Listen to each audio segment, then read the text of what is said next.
talk about the weather now. Lots to be able to talk about. Let's take a live look here over West Charlotte because the heat is on.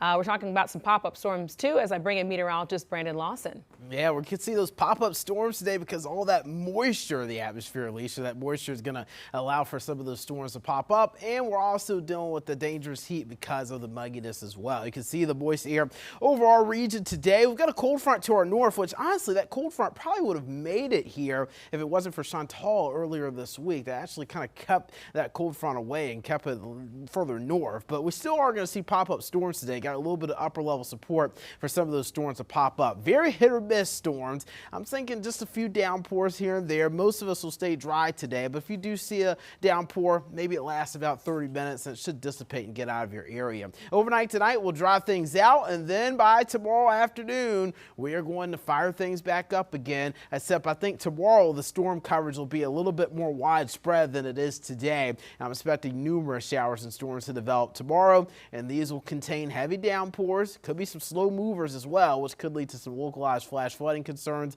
and also that threat for maybe some locally gusty winds. So looking at the severe threat over the next couple of days, really we're just looking at an isolated threat for gusty winds here over the next couple of days. Not expecting a widespread severe threat. If anything, the flash flood threat's the highest threat out of these storms. You look at the Weather Prediction Center, they have us under a level 2 out of 4 risk for flash flooding tomorrow. And I'm thinking it's really the better bet for that. It's going to be east of I-77, especially over towards central North Carolina, where they already have some of the saturated ground from the flood ravaged areas from Chantal. So that's something we'll be keeping an eye on for you, especially east of I-77, where we could see 3, maybe even 4 inches of rainfall over the next 3 days. Now, you're thinking next 3 days, 3-4 inches of rain, we'd be able to handle that, except these are going to be big time downpours. So we're talking about downpours that could produce 1, 2, 3 inches of rain within an hour. So just know that rain could stack up quickly and could lead to some rapid rises in some of your smaller creeks, rivers, and streams,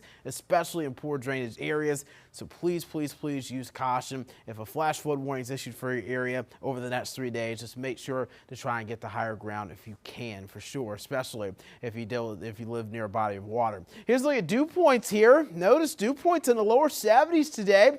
Those dew points were in the lower 60s yesterday. So we have added a lot more moisture to the atmosphere, which is why it feels more uncomfortable. Temperatures are only up about 3 or 4 degrees from this time yesterday. It's 93 in Charlotte, 91 in Monroe, 90 in Albemarle, 90 in Statesville.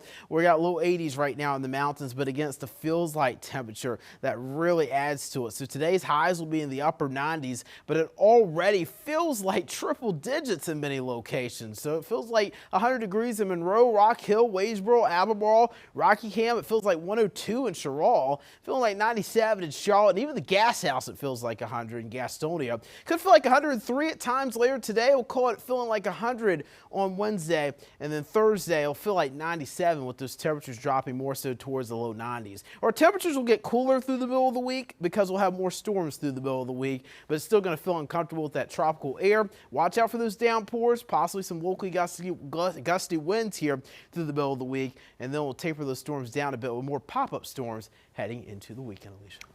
Queen City News Plus. Just search Queen City News on your smart TV's app store.